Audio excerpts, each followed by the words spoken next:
ఒకరోజు స్వర్గాధిపతి ఇంద్రుడు దేవతల గురువైన బృహస్పతితో కలిసి శంకరుని దర్శించడం కొరకు కైలాసానికి బయలుదేరాడు.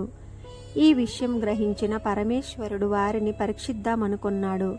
ఒక దిగంబర సన్యాసి వేషంలో దారిలో వానికి అడ్డు నిలిచాడు. దేవేంద్రుడు ఆ దిగంబర సన్యాసిని చిన్నచూపు చూస్తూ, మేము శంకర దర్శనానికి కైలాసానికి వెళ్తున్నాము. శంకరుడు కైలాసంలోనే ఉన్నాడా?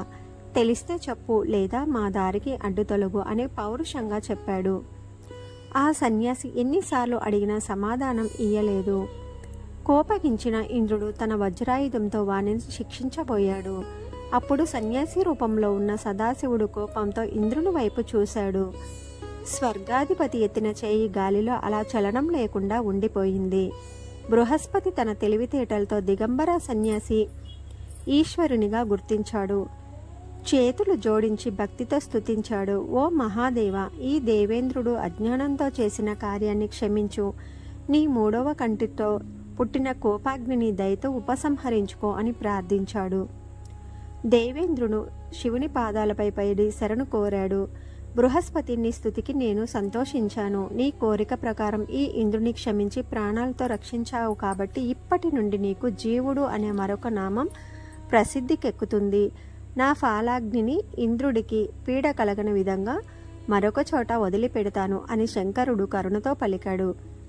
తన ఫాలనేత్రం నుండి పుట్టిన కోపాగ్నిని సముద్రంలోకి విసిరివేశాడు. తరువాత ఎవరి స్థానాలకు వారు చేరుకున్నారు. ఆ విధంగా రుద్ర తేజస్సు గంగాసాగర సంగమంలో బాలుని రూపాన్ని ధరించింది. ఆ బాలుడు చాలా అందంగా ఉన్నాడు. ఆ బాలుడు సముద్ర కెరటాలపై ఉయ్యాల ఊగుతూ ఏడవటం మొదలుపెట్టాడు.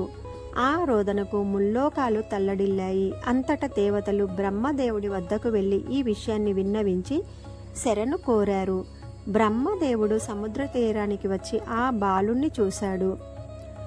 సముద్రుడు ఆ బాలుణ్ణి విధాత ఒడిలో కూర్చుండబెట్టి జాతక కర్మాది సంస్కారాలు జరపమని కోరాడు. ఈ బాలుడు ఎవరని ప్రశ్నించిన బ్రహ్మకు ఈ బాలుడు గంగాసాగర సంగమంలో అకస్మాత్తుగా ఉదయించాడు. ఎవరి కుమారుడో తెలియదు అని సాగరుడు చెప్పాడు. సముద్రుని సమాధానానికి తల ఊపుతున్న బ్రహ్మగారి గొంతు పట్టి నొక్కాడు. ఆ బాలుడు ఒక్కసారిగా మెడ నొప్పి పట్టి ఆయన కన్నుల నుండి నీరు కారింది. ఇతడు నా కన్నుల నుండి నీరు కారేటట్లు చేశాడు కాబట్టి ఈ బాలునికి జలంధరుడు అని నామకరణం చేస్తున్నాను. ఈ బాలుడు సర్వశాస్త్ర పారంగతుడై యుద్ధంలో ఎప్పుడు పరాజయం చవిచూడని రాక్షస సార్వభౌముడు కాగలడు. విష్ణువుని కూడా పరాజితుని చేసి శివుని చేతిలో మరణిస్తాడు. సర్వాంగ సుందరి పతివ్రత అయిన స్త్రీ ఇతనికి భార్య కాగలదు. ఆమె చాలా గుణవతి అని అతని జాతకాన్ని వివరించాడు. తరువాత బ్రహ్మ తన లోకానికి తిరిగి వెళ్ళారు.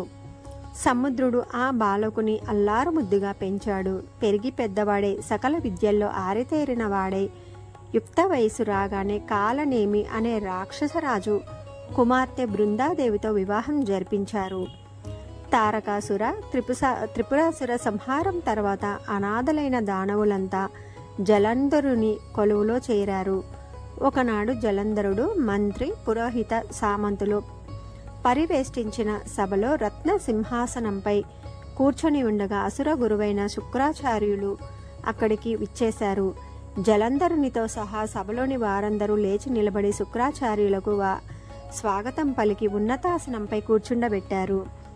కుశల ప్రశ్నల తర్వాత జలంధరుడు శుక్రాచార్యుని, గురుదేవ, మన సోదరుడు రాహు తలనరికి ఈ దుస్థితిని కల్పించిన దుర్మార్గుడెవరు?